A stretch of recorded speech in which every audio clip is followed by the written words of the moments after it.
ಆತ್ಮೀಯರೇ, ನಿಮಗೆಲ್ಲರಿಗೂ ನಮಸ್ಕಾರಗಳು. ನಾನು ನಿಮ್ಮೊಡನೆ ಇವತ್ತು ಹಂಚಿಕೊಳ್ಳುವಂಥ ವಿಷಯ ವಸ್ತು ಲೋಕಪಾಲ್ ಮತ್ತು ಲೋಕಾಯುಕ್ತ. ಇದು ಏನೆಂದು ತಿಳ್ಕೋಬೇಕು ನಾವು ಇವತ್ತು. ಲೋಕಪಾಲ ಮೂಲ ಪರಿಚಯ ಮತ್ತು ಇತಿಹಾಸ ನೋಡೋದಾದರೆ ಹೀಗಿರ್ತದೆ. ಒಂಬಡ್ಸ್ಮನ್ ಮೂಲ ಭ್ರಷ್ಟಾಚಾರ ನಿಯಂತ್ರಣಕ್ಕಾಗಿ ಜಗತ್ತಿನಲ್ಲೇ ಮೊದಲ ಬಾರಿಗೆ 1809ರಲ್ಲಿ ಸ್ವೀಡನ್ ದೇಶದಲ್ಲಿ ಒಂಬಡ್ಸ್ಮನ್ ವ್ಯವಸ್ಥೆಯನ್ನು ತರಲಾಯಿತು. ಭಾರತದಲ್ಲಿ ಇದರ ಹಿನ್ನೆಲೆ ನೋಡೋದಾದರೆ 1963ರಲ್ಲಿ ಭಾರತದಲ್ಲಿ ಲೋಕಪಾಲ್ ಪದವನ್ನು ಮೊದಲ ಬಾರಿಗೆ ಬೆಳೆಸಿದವರು ಡಾಕ್ಟರ್ LM ಸಿಂಘ್ವಿ. 1966ರಲ್ಲಿ ಮೊರಾರ್ಜಿ ದೇಸಾಯಿ ಅಧ್ಯಕ್ಷತೆಯ ಮೊದಲ ಆಡಳಿತಾತ್ಮಕ ಸುಧಾರಣಾ ಆಯೋಗ ಭಾರತದಲ್ಲಿ ಕೇಂದ್ರ ಮಟ್ಟದಲ್ಲಿ ಲೋಕಪಾಲ್ ಮತ್ತು ರಾಜ್ಯ ಮಟ್ಟದಲ್ಲಿ ಲೋಕಾಯುಕ್ತ ಸಂಸ್ಥೆಗಳನ್ನು ಸ್ಥಾಪಿಸಲು ಶಿಫಾರಸು ಮಾಡಿತು.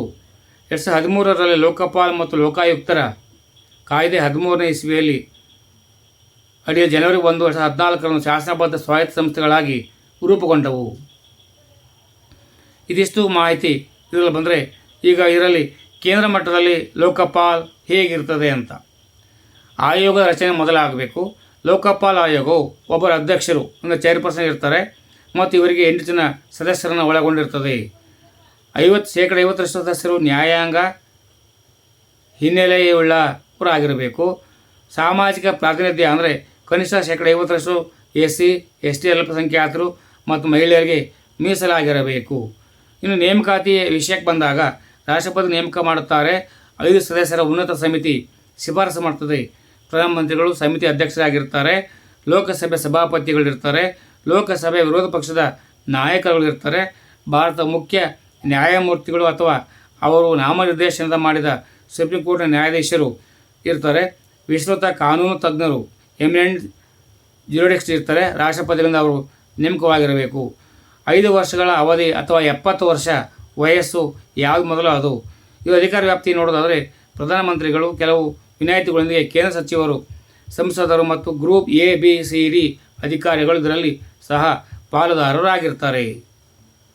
ಈಗ ರಾಜ್ಯ ಮಟ್ಟದಲ್ಲಿ ಕರ್ನಾಟಕ ಮತ್ತು ಲೋಕಾಯುಕ್ತ ನೋಡೋದಾದರೆ, ಕರ್ನಾಟಕ ಲೋಕಾಯುಕ್ತ ಕಾಯ್ದೆ 1984ರ ಅಡಿಯಲ್ಲಿ ಜನವರಿ 15, 1985ರಂದು ಜಾರಿಗೆ ಬಂದಿತು. ರಾಮಕೃಷ್ಣ ಹೆಗಡೆ ಅವರು ಮುಖ್ಯ ಅವಧಿಯಲ್ಲಿ ನೇಮಕಾತಿ ರಾಜ್ಯಪಾಲರು ನೇಮಕ ಮಾಡುತ್ತಾರೆ.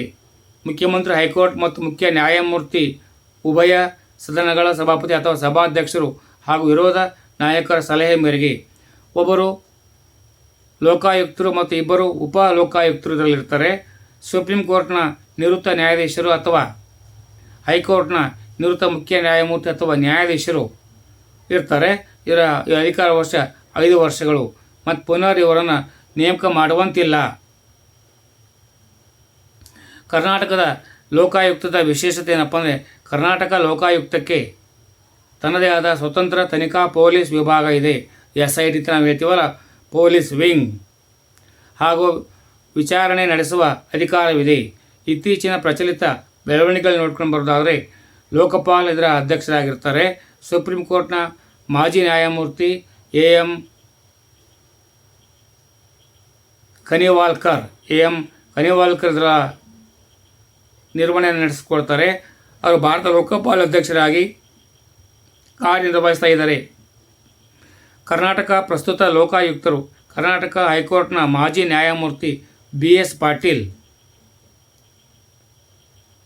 ಕರ್ನಾಟಕದ ಲೋಕಾಯುಕ್ತರಾಗಿ ಕಾರ್ಯನಿರ್ವಹಿಸ್ತಾ ಇದ್ದಾರೆ.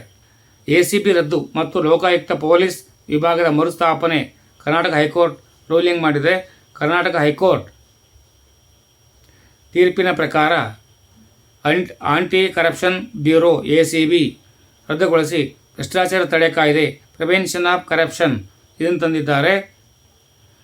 ಡಿಜಿಟಲ್ ಆಡಳಿತ RTI ಆನ್ಲೈನ್ ಪೋರ್ಟಲ್ ಕೃತಕ ಬುದ್ಧಿಮತ್ತೆ AI ಮತ್ತು ಡಿಜಿಟಲ್ ತಂತ್ರಜ್ಞಾನ ಬಳಸಿ ಆನ್ಲೈನ್ ಮೇಲ್ವಿಚಾರಣೆಗಳನ್ನು ಇಲ್ಲಿ ನಡೆಸಲಿಕ್ಕೆ ಸುಲಭ ಆಗ್ತದೆ. ಸ್ವಯಂ ಪ್ರೇರಿತ ಮಾಹಿತಿ ಪ್ರಕಟಣೆ ಸೆಕ್ಷನ್ 4ನಲ್ಲಿ ಸುಮೋಟೋ ಕೇಸನ್ನು ಕೂಡ ಕಡ್ಡಾಯಗೊಳಿಸಲಿಕ್ಕೆ ಹೇಳಿದ್ದಾರೆ. CIC ನಿರಂತರ ಮೇಲ್ವಿಚಾರಣೆ ನಡೆಸ್ತಾ ಇರುತ್ತೆ. ಕಾಯ್ದೆ ಆರಂಭ. ಕೇಂದ್ರ ಕಾಯ್ದೆ 2013, ಕೇಂದ್ರದಲ್ಲಿ 14. ಕರ್ನಾಟಕ ಲೋಕಾಯುಕ್ತ ಕಾಯ್ದೆ 1984ರಲ್ಲಿ ಬಂತು.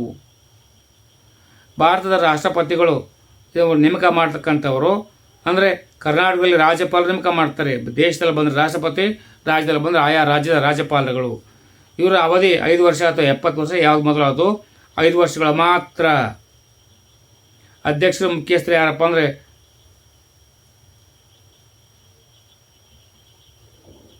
Justice AM Khanwilkar. ಈ ಕಡೆಗೆ ಬಂದು ಜಸ್ಟಿಸ್ BS ಪಾಟೀಲ್ ಇದರ ಉಸ್ತುವಾರಿ ನೋಡಿಕೊಳ್ಳುವಂಥ ವ್ಯಕ್ತಿಗಳಾಗಿದ್ದಾರೆ. ನಾನು ಇದರ ಬಗ್ಗೆ ಸಂಕ್ಷಿಪ್ತ ಮಾಹಿತಿ ಹೇಳಿದ್ದೇನೆ. ಒಂದು ಕಡೆ ಸೇವ್ ಮಾಡ್ಕೊಳ್ಳಿ, ಅಭ್ಯಾಸ ಪುನರ್ ಮಾಡ್ಕೊಳ್ಳಿ. ನೆನಪು ಮತ್ತು ಮಾಹಿತಿ ಗಟ್ಟಿಯಾಗುತ್ತೆ. ಪರೀಕ್ಷೆ ಬಂದ ಕಾಲಕ್ಕೆ ಒಳ್ಳೆಯ ವಿಷಯ ಬಂದಿದ್ದೆ ಆದರೆ ನನ್ನ ಶ್ರಮ ಸಾರ್ಥಕ ಅಂದ್ಕೊಳ್ತೇನೆ. ಸರ್ವರಿಗೂ ಶುಭವಾಗಲಿ. ಜೈ ಜಯ ಕರ್ನಾಟಕ, ಜೈ ಭಾರತ್ ಮಾತೆ. ಸರ್ವೇ ಜನೋ ಸುಖಿನೋ ಭವಂತು.